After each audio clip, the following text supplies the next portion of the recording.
Now we're ready to run the cable into the house. You can do this in a number of ways.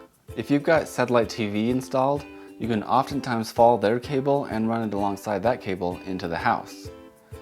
You can run it underneath a flashing and next to a vent pipe through the roof, into a vent, or you may need to drill a small hole in the wall and run your cable through. Make sure you seal it up well with silicone or some sort of sealant to make sure that no water or insects can get through. You can also use the optional piece of flat coax cable and run it underneath the window. You can also connect your antenna to pre-run cable already in the house. Just connect the antenna to an unused connector on the outside of the house, then connect your booster to the other end of the cable. A coax testing tool comes in really handy here to find which cable is the right one. Whatever method you choose, we recommend putting a drip loop in your cable before it enters the house.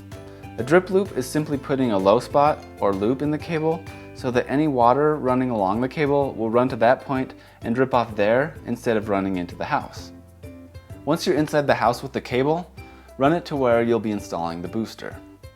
Now we're ready to install the inside antenna. Click here when you're ready to move on to the next step.